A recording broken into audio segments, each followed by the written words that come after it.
Kena Upanishad, translated by Max Müller. First Kanda. The pupil asks, at whose wish does the mind sent forth proceed on its errand? At whose command does the first breath go forth? At whose wish do we utter this speech? What God directs the eye or the ear? The teacher replies, it is the ear of the ear, the mind of the mind, the speech of speech, the breath of breath, and the eye of the eye. When freed from the senses, the wise on departing from this world become immortal. The eye does not go thither, nor speech, nor mind. We do not know, we do not understand how anyone can teach it. It is different from the known. It is also above the unknown. Thus, we have heard from those of old who taught us this.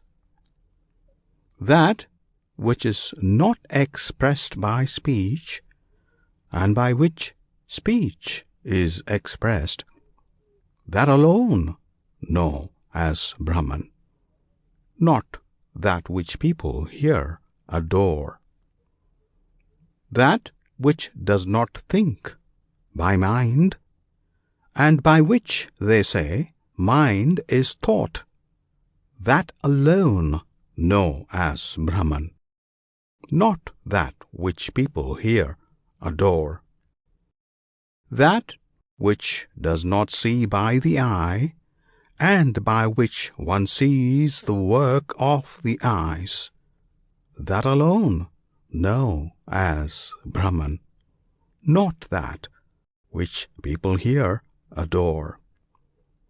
That which does not hear by the ear, and by which the ear is heard, that alone know as Brahman, not that which people hear adore.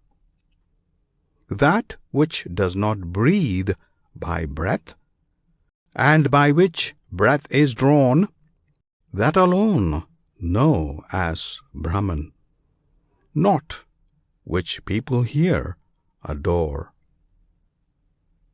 Second Kanda. The teacher says, if thou thinkest, I know it well, then thou knowest surely but little. What is that form of Brahman known it may be to thee?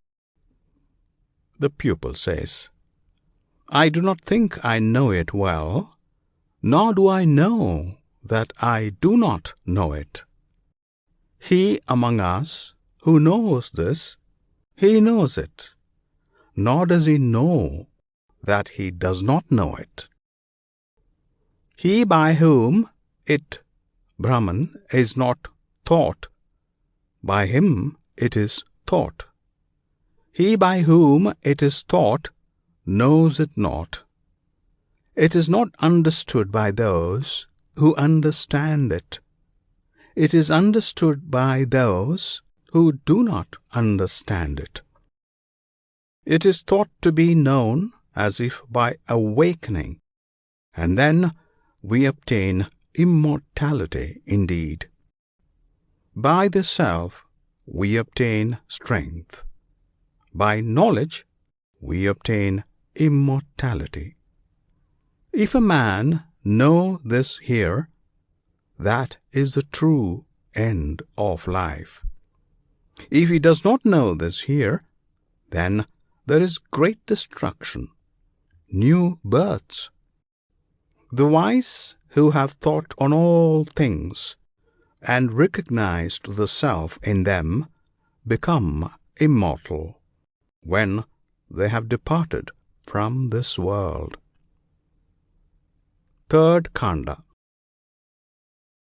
Brahman obtained the victory for the Devas. The Devas became elated by the victory of Brahman, and they thought, "This victory is ours only. This greatness is ours only." Brahman perceived this and appeared to them, but they did not know it, and said, "What sprite, Yaksha, Yakshaya is this?"